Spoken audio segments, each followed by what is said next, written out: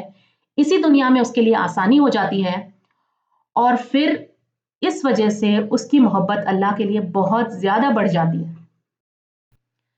پھر اللہ سبحانہ تعالیٰ یہاں جواب دیتے ہیں، الا خبردار، ان بے شک، نصر اللہ، مدد اللہ کی، قریب ہے.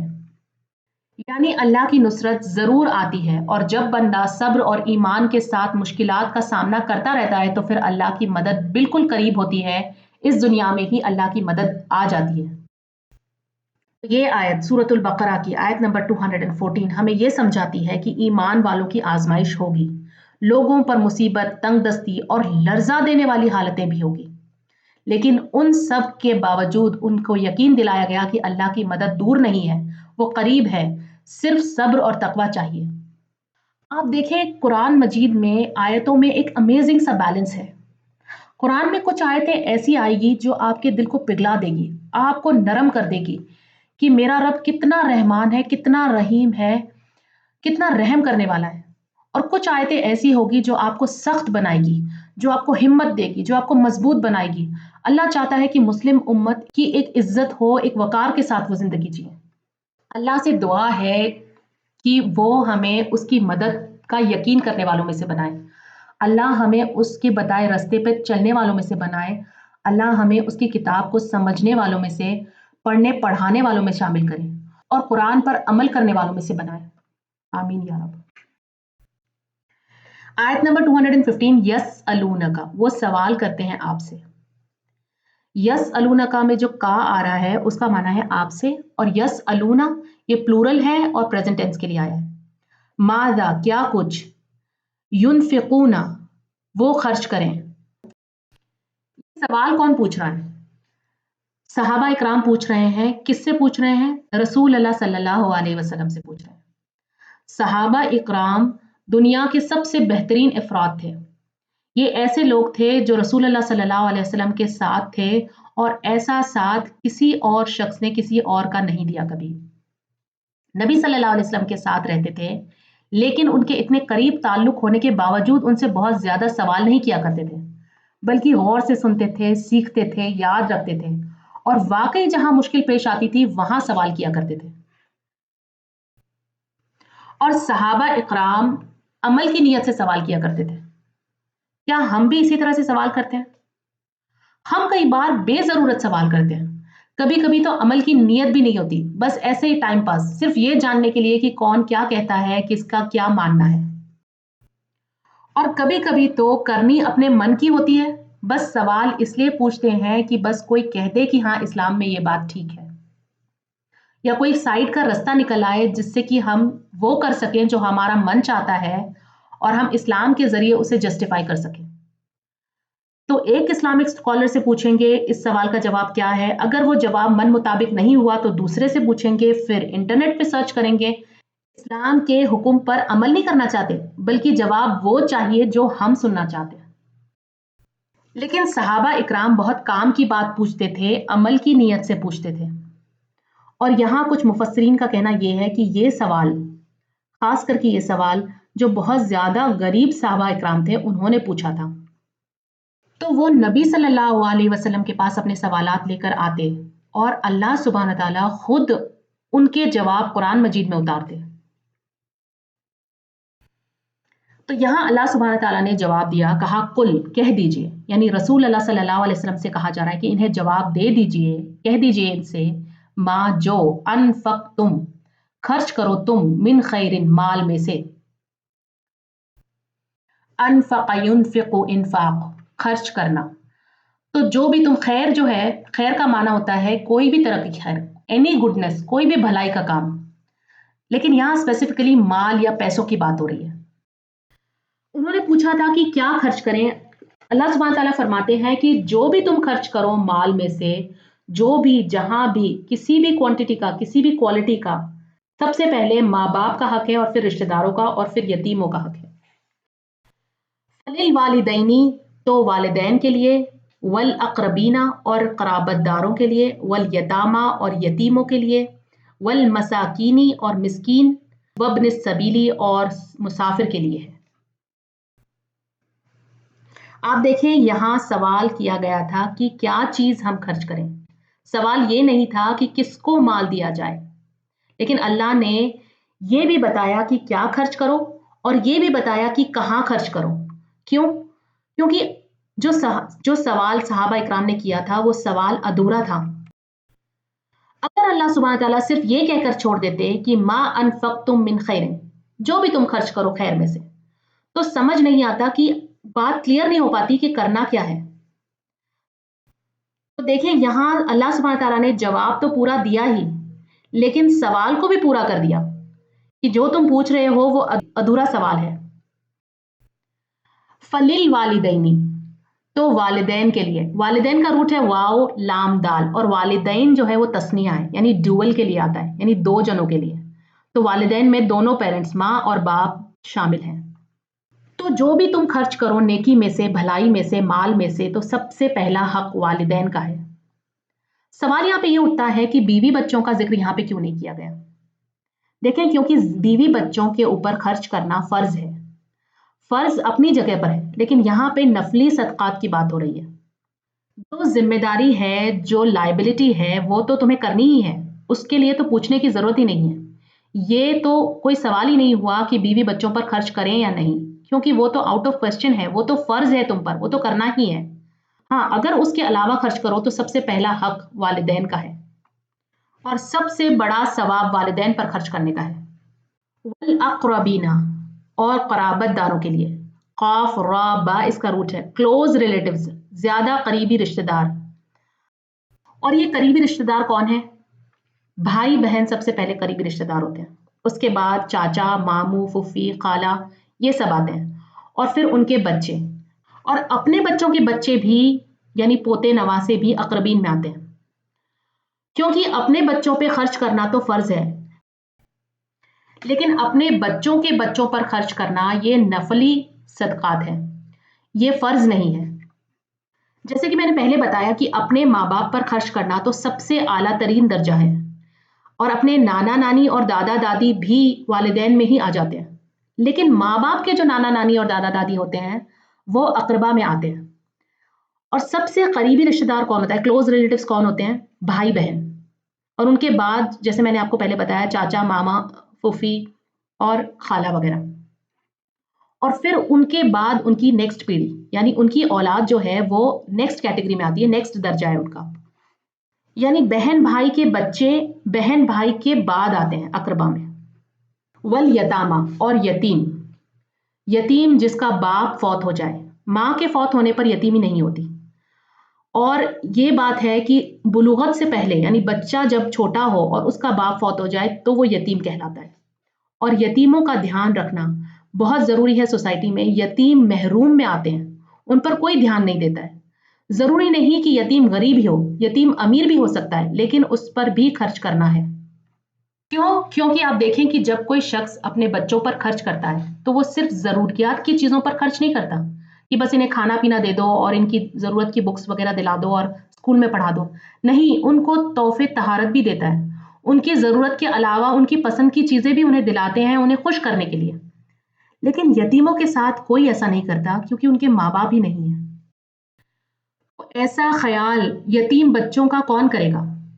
تو یہ پوری سوسائٹی کی ذمہ داری ہے، ہم سب کی ذمہ داری ہے ہر ایک کی کہ یتیم کا خیال کریں.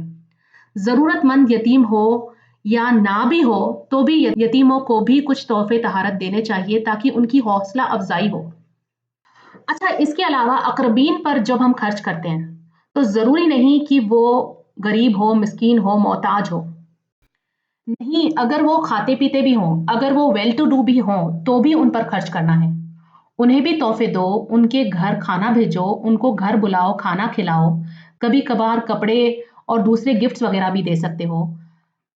اللہ اس چیز کو بہت پسند کرتا ہے کہ اپنے بھائی بہن کے ساتھ، اپنے گھر والوں کے ساتھ، اپنے رشتہ داروں کے ساتھ اچھے تعلقات کے لیے، اچھے محبت کے اظہار کے لیے انہیں تحفے طہارت دیتے رہا کرو. ہاں، اگر رشتہ دار ضرورت مند ہو تو ان کی مدد کرنی ہی ہے، جتنی بھی آپ کی استطاعت ہے اس کے مطابق. والمساکینی، اور مسکین. سین کاف نون اس کا روٹ ہے. نیڈی، محتاج، وہ شخص جو مصیبت میں پھنسا ہوا ہو اور اپنے آپ کو مالی مصیبت سے باہر خود نہ نکال سکے. مسکین اسے کہتے ہیں جو ایک جگہ ٹھہر جائے، جو اپنی مدد خود نہ کر سکے. مسکین اور فقیر اگر دونوں ساتھ میں آتے ہیں تو فقیر زیادہ غریب انسان کو کہتے ہیں اور مسکین اس سے کم. لیکن اگر صرف مسکین کہا جائے تو اس میں فقیر بھی شامل ہوتے ہیں. وابن السبیل، اور سبیل کا مطلب ہوتا ہے راستہ، اور راستے کا بیٹا کہنے کا مطلب ہے مسافر جو سفر پر ہو، ٹریولر. دیکھیں، جو شخص اپنے گھر میں نہیں ہے، سفر میں ہے، تو وہ کئی بار مدد کا محتاج ہوتا ہے کیونکہ سفر مشقت کا کام ہوتا ہے اور سفر میں کئی بار بہت زیادہ مشکلوں کا سامنا بھی کرنا پڑتا ہے. تو پھر مسافر اگر ضرورت مند ہو اور کسی مشکل میں ہو، محتاج ہو، تو اس کی مدد کرنا ضروری ہے. لیکن اگر مسافر کھاتا پیتا ہو، ویل ٹو ڈو ہو اور وہ ضرورت مند نہ بھی ہو تو بھی اس کو اپنے گھر بلانا، اپنے گھر ٹھہرانا، اسے کھانا کھلانا، اس کی ضرورت کا دھیان رکھنا، اسے رخصت کرتے سمے کوئی تحفہ دینا، یہ سب ثواب کا کام ہے. وما، اور جو بھی تفعلوا تم کرو گے. یہ بھی تفعلوا نہ تھا، یہاں سے نون گر گیا ہے. کیوں؟ کیونکہ پیچھے ما آیا ہے. اور تفعلوا فا عین لام اس کا روٹ ہے فعل یفعل سے، یعنی مالی مدد یا کسی کی خدمت یا کسی کو کچھ سکھانا، تعلیم دینا یا جہاد فی سبیل اللہ.